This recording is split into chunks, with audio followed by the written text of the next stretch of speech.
Hello friends, मेरा नाम है हर्ष और आज आप सभी का study with Harsh YouTube channel में स्वागत है। आज हम class 12th physics chapter second electrostatic potential and capacitance का topic electrostatic potential due to a dipole पढ़ेंगे। फ्रेंड्स, ये लेक्चर भी बहुत इंपॉर्टेंट, कंसेप्चुअल और इंटरेस्टिंग होने वाला है, तो कॉपी और पेन निकाल के बैठे रहिए। तो चलिए शुरू करते हैं। फ्रेंड्स, लेक्चर शुरू करने से पहले मैं आपको एक मोटिवेशनल थॉट देना चाहता हूं। सुनना चाहेंगे तो सुनिए। If people are doubting how far you can go so far that you can't hear them anything. तो चलिए शुरू करते हैं।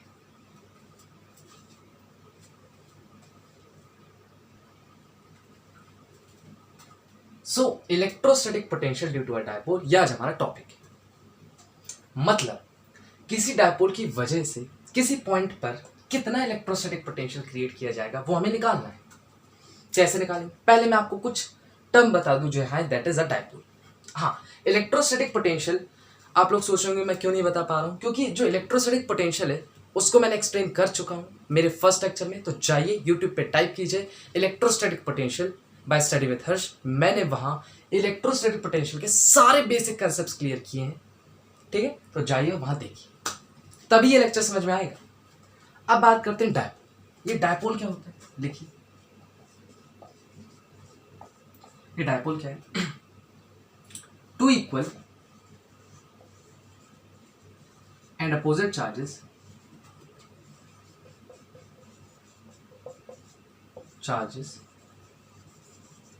Separated by a small distance. क्या? Two equal and opposite charges separated by a small distance.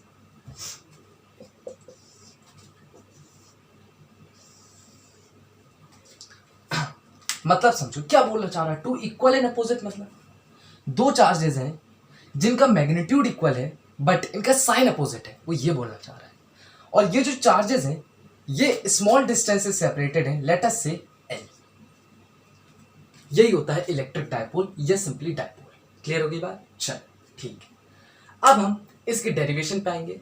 तो मैं आपको अभी बता देता हूँ इसकी डेरिवेशन बहुत इंपॉर्टेंट है, तो कॉपी और पेन निकाल के बैठ जाइए, एक एक चीज नोट कीजिए और जो समझ में नहीं आ रहा है उसको पॉइंट कीजिए और कमेंट में लिख के बताना, तो मैं आपके पूरे डाउट्स क्लियर करने की कोशिश करूंगा। ठीक है, तो इसको मिटा दें। चल,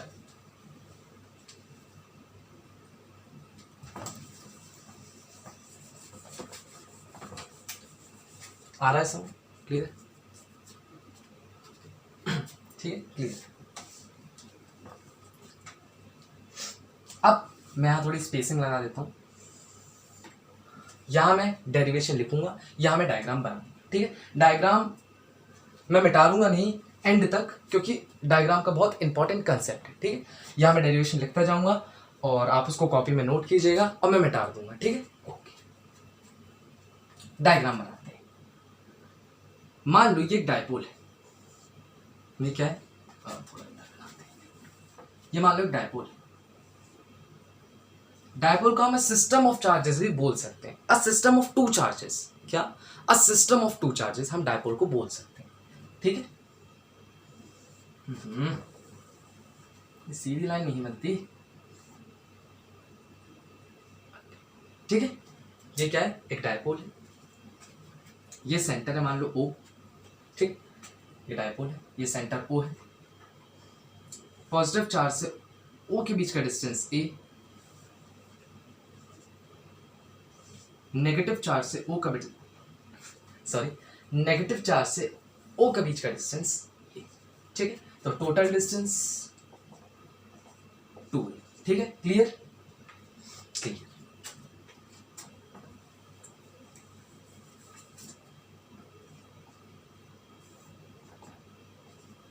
ये क्या है? 2। क्लियर? अब इस डायपोल से R डिस्टेंस दूर एक पॉइंट P है। इसी पॉइंट P पर हमें इस डायपोल की वजह से इलेक्ट्रोस्टैटिक पोटेंशियल निकालना है। कैसे निकालें? हम क्या करें? थोड़ा दिमाग लगाओ। हम कैसे निकाल सकते हैं? इसका कोई तरीका है? बिल्कुल है। अगर आप अच्छे से सोचो तो हमने पढ़ा है electrostatic potential due to a point charge. इसके पिछले लेक्चर में हमने पढ़ा है electrostatic potential due to a point charge. हाँ, तो मैं आपको क्या बता रहा था, इस पॉजिटिव पॉइंट चार्ज की वजह से इस पी पॉइंट पर कितना इलेक्ट्रोस्टैटिक पोटेंशियल क्रिएट किया जाएगा ये निकाल सकते हैं। इस नेगेटिव पॉइंट चार्ज की वजह से कितना इलेक्ट्रोस्टैटिक पोटेंशियल क्रिएट किया जाएगा वो हम निकाल सकते हैं। मतलब हम नेट इलेक्ट्रोस्टैटिक पोटेंशियल निकाल सकते हैं इन दोनों चार्जेस की वजह से, that is V1 plus V2। हमें इस लेक्चर में ये करना है। इस डेरिवेशन में हमारा पहला पॉइंट होगा ये लिखना। समझ गए? समझ गए ना? हम सिस्टम ऑफ चार्ज की वजह से पोटेंशियल किसी पर्टिकुलर पॉइंट पर नहीं निकाल सकते, लेकिन किसी एक चार्ज की वजह से किसी पॉइंट पर हम पोटेंशियल निकाल सकते हैं। ठीक है, तो हम वही करेंगे। और आपको पता है जो इलेक्ट्रोस्टैटिक पोटेंशियल है वो एक स्केलर क्वांटिटी है, तो वो ऐड होती है लाइक स्केलर, तो डायरेक्ट सिंपली स्केलर एडिशन हो गया। क्लियर? Very good. अब हम V1 और V2 की वैल्यूज निकालेंगे और V नेट पे पुट करेंगे। ठीक है, तो मैं डाल दें इसको। अब सबसे पहले V1 और V2 की वैल्यू निकालो, तो यहां लिखते हैं V net is equal to V1 plus V2। V1 की वैल्यू क्या होगी? चलो यहां कुछ डिस्टेंस मेजर कर लेते हैं। ये डिस्टेंस मैं R1 मानता हूं, मतलब नेगेटिव चार्ज से P पॉइंट का डिस्टेंस R1 और पॉजिटिव चार्ज से P पॉइंट का डिस्टेंस R2। क्लियर? ओके, तो V1 क्या हो जाएगा? KQ by R1। V1 में इसको मान रहा हूं। ठीक है, V1 मतलब कि नेगेटिव चार्ज की वजह से P पॉइंट पर कितना पोटेंशियल क्रिएट किया जा रहा है, that is KQ by R1। अब मैं आपको बता दूं, मैंने अपने पहले लेक्चर में, दैट मीन्स इलेक्ट्रोस्टैटिक पोटेंशियल का पहला लेक्चर में मैंने आपको बताया था कि जो इलेक्ट्रोस्टैटिक पोटेंशियल है वो उसका जो साइन है वो चार्जेस के साइन पे डिपेंड करता है और वर्क के साइन पे डिपेंड करता है। मतलब इलेक्ट्रोस्टैटिक पोटेंशियल पॉजिटिव भी हो सकता है, नेगेटिव भी हो सकता है, जीरो भी हो सकता है। तो यहां देखो चार्ज का साइन नेगेटिव, तो इलेक्ट्रोस्टैटिक पोटेंशियल भी नेगेटिव। V1 की वैल्यू मिल गई। V2 की वैल्यू, V2 की क्या वैल्यू होगी? पॉजिटिव पॉइंट चार्ज के द्वारा P पॉइंट पर कितना पोटेंशियल क्रिएट किया जा रहा है? KQ by R2। ठीक है, क्लियर? और आपका ये चार्ज जो है पॉजिटिव है तो पोटेंशियल भी पॉजिटिव होगा। अब हमें चाहिए नेट पोटेंशियल, तो नेट पोटेंशियल क्या हो जाएगा? V net is equal to V1 plus V2। V1 minus KQ by R1 plus KQ by R2, यही होगा। अब हम क्या करें, यहाँ दो चीजें कॉमन आ रही हैं, एक तो K आ रहा है कॉमन और एक आ रहा है Q। तो K और Q को कॉमन ले लो, जो बच गया उसको अंदर लिख दो। क्या बच गया? 1/R2 minus 1/R1। ये बच गया, दिख रहा है? हाँ, विजिबल है। तो ये क्या लिखा है? KQ 1/R2 minus 1/R1। Clear? इसको दे दो इक्वेशन नंबर फर्स्ट, ये है V नेट। अरे यार वाह, हमारा तो नेट पोटेंशियल निकल गया।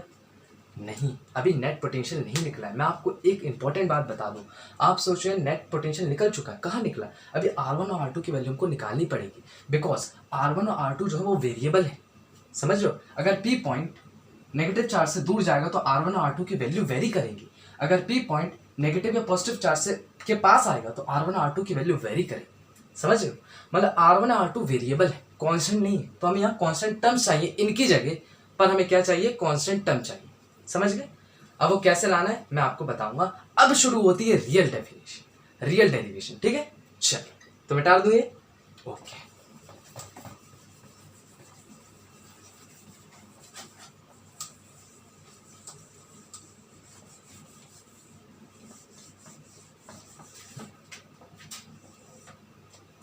तो हमारा काम क्या है? हमको R1 और R2 की वैल्यू निकालना है। मेनली तो हमें 1/R1 और 1/R2 की वैल्यू निकालना है। तो 1/R1 और 1/R2 की वैल्यू हमें कब मिलेगी? जब हमें R1 और R2 की वैल्यू मिलेगी। ठीक है, तो हमारा एम क्या है? एम है हमारा to find R1 and R2। फिर उसके बाद हम इसका रेसिप्रोकल कर देंगे, हमें 1/R1 और 1/R2 की वैल्यू मिल जाएगी। ठीक है, अब R1 की वैल्यू कैसे निकालेंगे? वेक्टर लॉ ऑफ एडिशन पढ़े क्लास 11th में हमने वेक्टर लॉ ऑफ एडिशन पढ़ा है। उसमें जो रिजल्टेंट वेक्टर का स्क्वायर होता था वो किसके इक्वल होता था? मान लो मेरे पास दो वेक्टर से ए एंड बी, तो वो होता था a square plus b square plus 2ab cos theta होता था। क्या यहाँ आपको ट्राइंगल बना नहीं दिख रहा? ये तो ट्राइंगल है बस, बिल्कुल। और r1 जो है वो हमारा रिजल्टेंट वेक्टर है। तो यहाँ क्या हो सकती है r1 की वैल्यू? r1 के स्क्वायर की value that is equal to, यहाँ हमारे दो वेक्टर्स कौन से हैं? एक तो स्मॉल ए और एक स्मॉल आर। तो हो जाएगा स्मॉल ए का square plus small r square plus 2ar cos theta. ये हमें r1 की वैल्यू मिलेगी। ठीक है, अब यहाँ थीटा क्या होगा? सॉरी, यहाँ थीटा क्या होगा वो मैं आपको बताता हूँ। अगर ये एंगल, ये वाला जो एंगल, अगर मैं इसको थीटा लेता हूँ तो ये जो एंगल है ये वाला, वो हो जाएगा 180 माइनस थीटा। समझो, अगर मैं ये एंगल थीटा ले रहा हूँ ऊपर वाला, तो ये एक लीनियर पेयर बना रहा है, तो ये कितना हो जाएगा? 180 माइनस थीटा। क्लियर? ओके।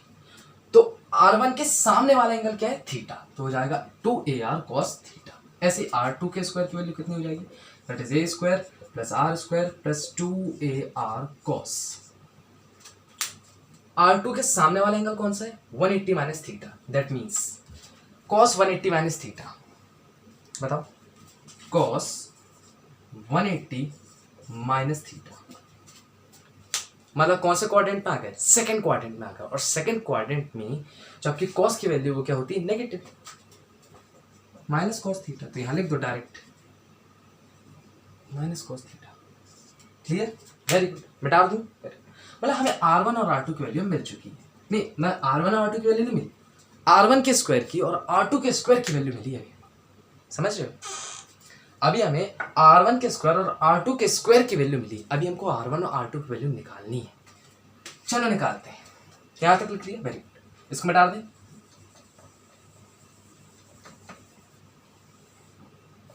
अब मुझे आप ये बताओ,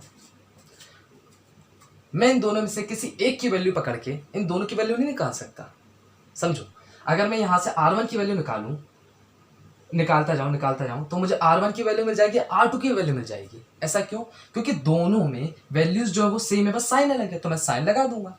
तो मैं यहाँ r1 की वैल्यू लेकर चलता हूँ। ठीक है ना? बस यहाँ सिर्फ यहाँ r1 के स्क्वायर की वैल्यू लेकर चलता हूँ और उसी पर वर्क करूंगा और r1 और r2 की वैल्यू निकालूंगा। a square plus r square plus 2ar cos theta. इसको हटा दें।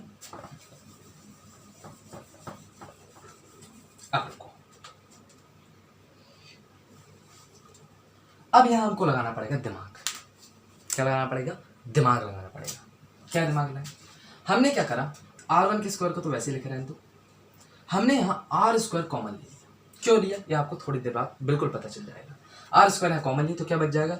a square upon r square plus r square common लिया तो बचेगा 1 plus 2a upon r square cos theta. एक r से एक r गया, सो हम r1 के स्क्वायर को लिख सकते हैं r square a square upon r square plus 1 plus 2a upon r cos theta. Clear? कोई दिक्कत तो नहीं? कोई दिक्कत नहीं। ओके, अब मैंने यहाँ r स्क्वायर क्यों कॉमन लिया था अब आपको पता चलने वाला है। आप मुझे ये बताओ, जो r है, जो हमारा r है, मतलब o से p तक का जो डिस्टेंस है, r एक यूनिट वेक्टर है along position vector OP। r क्या है? एक यूनिट वेक्टर है अलोंग पोजीशन वेक्टर OP, इसलिए मैंने इसके कंपोनेंट्स बना दिए। समझ रहे हो? ओके, तो मैं यहाँ क्या बता रहा हूँ, हाँ एक मिनट, हाँ तो मैं यहाँ क्या बता रहा हूँ, जो r है, जो हमारे यूनिट वेक्टर है अलोंग पोजीशन वेक्टर OP, वो बहुत बहुत बहुत बड़ा है एक a से। याद रखो, कुछ सोचो, o से p तक का जो डिस्टेंस है वो बहुत बड़ा है, वो बहुत दूर है। और आपको पता है a तो वैसे एक स्मॉल डिस्टेंस होता है, तो जो r है वो बहुत बहुत बहुत बड़ा हो गया a से। सही बात है। तो आप खुद सोचो, जब r बहुत बहुत बड़ा है a से, तो a square upon r square कितना छोटा हो जाएगा r से? कितना छोटा हो जाएगा आप खुद सोच सकते हो। इसका डिवीजन और छोटा हो जाएगा। ये कितनी बड़ी क्वांटिटी है और कितनी छोटी क्वांटिटी, समझ लो? तो ये बहुत छोटा हो जाएगा किससे? r से। मतलब मैं a square upon r square को क्या कर दूंगा? Neglect. A square upon r square क्या हो जाएगा, नेगलेटिव। ठीक है, क्लियर बात। तो a square upon r square को नेगलेक्ट कर दो, तो मिटा दूं ये। चलो तो अब नेगलेक्ट करेंगे ए स्क्वायर अपॉन आर स्क्वायर को, क्या क्या हो जाएगा, ये नेगलेक्ट हो गया, तो बचा क्या, r one square equal to r square 1 + 2a upon are cos theta. Clarity, अच्छा कोई दिक्कत तो नहीं, कोई दिक्कत। अब सुनो, यहां तक क्लियर है, वेरी गुड। अब हमारा काम है ये लाना, हमें तो R1 की वैल्यू चाहिए और R1 का हम रेसिप्रोकल कर देंगे, हमें 1/R1 की वैल्यू मिल जाएगी। मतलब अभी हमारा मेन मोटिव है R1 की वैल्यू निकालना। तो क्या करें, यहां से R1 की वैल्यू कैसे मिलेगी, जो लोग सोच रहे हैं स्क्वायर रूट ले लो, वो एकदम करेक्ट है। तो on taking square root both the sides, on taking square root both the sides,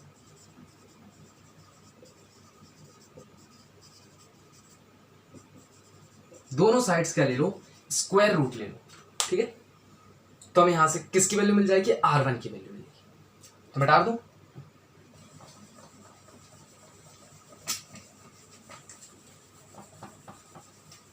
तो वैल्यू लिखो, तो R1 की वैल्यू क्या हो जाएगी, R1 की वैल्यू हो जाएगी R in bracket 1 + 2a upon R cos theta to the power -12।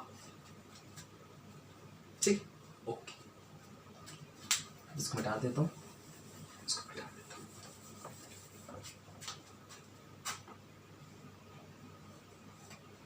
ठीक है, मिल गई हमको R1 की वैल्यू तो मिल गई। अब हमारा जो इंपॉर्टेंट एम है वो क्या है, अब हमें चाहिए 1/R1 और 1/R2 की वैल्यू।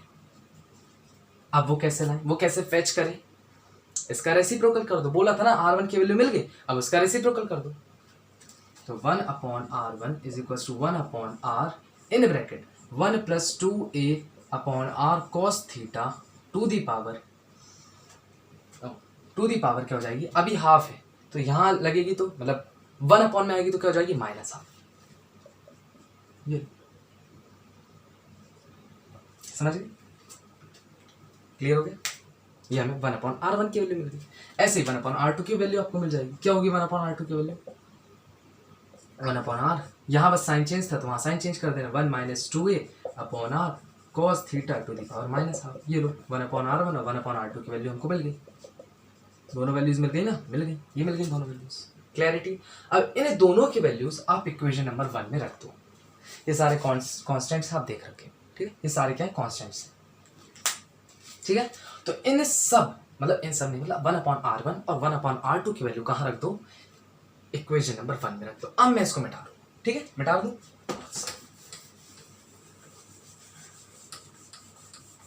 पुटिंग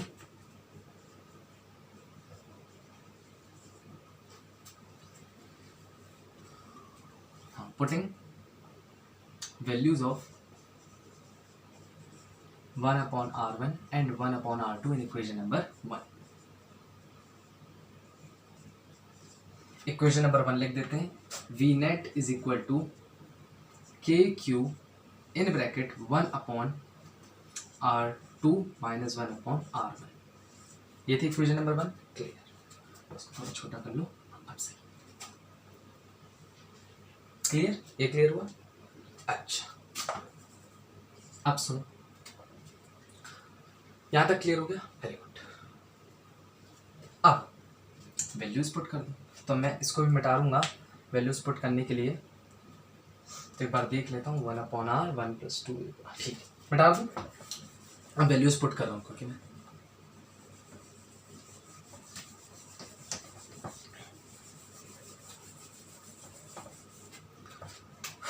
तो 1/R2 की वैल्यू पहले लिख रहा है, तो हम वही लिखेंगे, that is 1/R in bracket 1 - 2 R2 के लिए plus 1 + 2a upon R cos theta to the power -12, ठीक है, whole bracket plus minus 1/R in bracket 1 plus 2a upon r cos theta to the power minus. ठीक है, कोई दिक्कत तो नहीं, कोई दिक्कत। अब यहाँ से क्या कॉमन दिख रहा है, 1 अपॉन r कॉमन दिख रहा है, तो 1 अपॉन r कॉमन ले लो। सो k की वैल्यू आपको पता ही है, फिर मैं आखिरी में लिखवा दूंगा के क्यू, इसलिए मैं अभी नहीं लिख रहा हूँ वरना और बड़ा हो जाता वो दिखने में। K Q by R in bracket पूरा एज अ होल ब्रैकेट ले लो, हाँ भाई ऐसा whole, 1 minus 2a upon are cos theta to the power minus half minus 1 plus 2a upon are cos theta to the power minus half. Clear? Very good, यहाँ तक तो clear है, कोई दिक्कत तो नहीं, कोई दिक्कत नहीं। अब मैं इसको हटा रहा हूँ।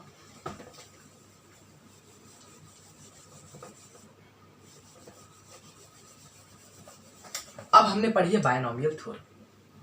क्लास 11th में हमने बायनॉमियल थ्योरम पढ़ी है और उसमें ये भी पढ़ा है 1 plus x to the power minus n is equals to 1 minus n x plus neglecting other higher power terms.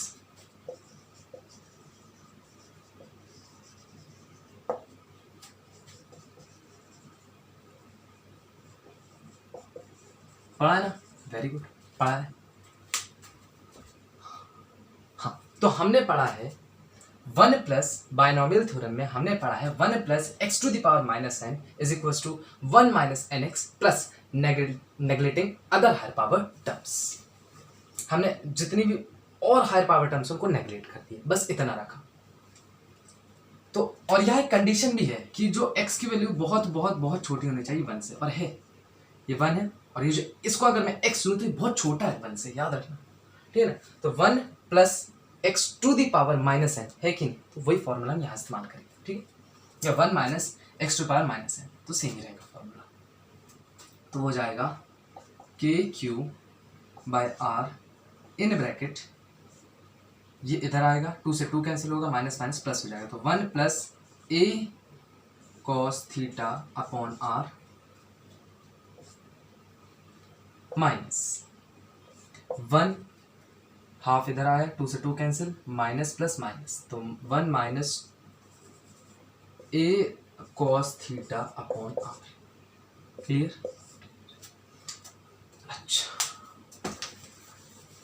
अब यहाँ कुछ कट रहा है तो काट दो, नहीं कट रहा तो आगे बढ़े। देखते हैं ब्रैकेट खोल के, अगर कुछ कट रहा हो तो काट देंगे। K Q by R as a whole in bracket 1 plus a cos theta upon r minus 1 plus minus minus minus plus a cos theta upon r. यहाँ सिंपल ब्रैकेट ही रखो, बड़ा ब्रैकेट रखने की जरूरत नहीं। कुछ कट रहा है? यस, 1 से 1 कैंसिल, क्या बचा 2a cos theta upon r, तो K Q by R into 2a cos theta upon r. Clear? Very good, बता दूं, बता देते हैं, चलो। क्लियर यहाँ तक? कोई दिक्कत तो नहीं, कोई दिक्कत। अब आप ये बताओ कि यहाँ कुछ मॉडिफिकेशन हो सकता है क्या? चलो मैं ऊपर लिख देता हूँ पहले, K Q by R into 2a cos theta upon r. क्या यहाँ कोई मॉडिफिकेशन हो सकता है? चलो देखते हैं, अगर हो सकता है तो करेंगे, बिल्कुल करेंगे। यहाँ 2a है और यहाँ q है, जो डायपोल मूवमेंट होता है small p is equals to q into 2a होता है ना, या q इंटू 2a होता है, बिल्कुल होता है। सो ये इन दोनों की जगह हम ये लगा देंगे, ठीक है ना, मतलब इन दोनों की जगह हम ये लिख देंगे। सो हम ऐसा लिख देंगे k q into 2a p cos theta upon r square, or you can say that v net is equals to 1 upon 4 pi epsilon naught p cos theta upon r square. Electrostatic potential due to a dipole is this, that is 1 upon 4 pi epsilon naught p cos theta upon r square, where epsilon naught is permittivity of free space vacuum या air, इसकी value 8.854 into 10 to the power minus 12 coulomb square पर newton metre square होती है। 8.854 into 10 to power minus 12 coulomb square पर newton metre square होती है। Clear? Very good. P dipole moment, theta angle, और r क्या है, आर जो है वो ओ से लेकर पी तक का डिस्टेंस है, और we can say that unit vector along position vector OP. Clear? Very good. ये क्या यूनिट वेक्टर है, अलोंग पोजीशन वेक्टर ओपी। इसको मैं एक और तरीके से लिख सकता हूं, V net is equal to, जब हम डॉट को रिप्लेस करते हैं, जैसे एफ डॉट एस है, तो जब हम डॉट को रिप्लेस करते हैं तो क्या लगता था, कॉस थीटा लगता था। अब जब हम कॉस थीटा को रिप्लेस करेंगे तो क्या लग जाएगा, डॉट।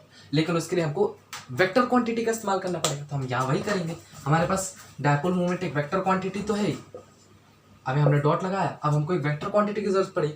वेक्टर क्वांटिटी क्या ले लें, हमने यूनिट वेक्टर ले लिया। Unit vector is a vector quantity, ये मिल गया। तो P dot unit vector on 4 pi epsilon naught to r square. यह है net electrostatic potential due to a time. Clear? Clear हुआ? नेक्स्ट लेक्चर में मैं आपको इसके कुछ और जो बेसिक कंसेप्ट्स हैं वो क्लियर कर दूंगा, कोई दिक्कत की बात नहीं है। मतलब इसका एक सेकंड पार्ट भी आएगा। क्लियर? तो अगर आपको ये लेक्चर अच्छा लगा तो प्लीज़ चैनल को सब्सक्राइब कीजिए, वीडियो को लाइक कीजिए और वीडियो को शेयर करना बिल्कुल मत भूलना।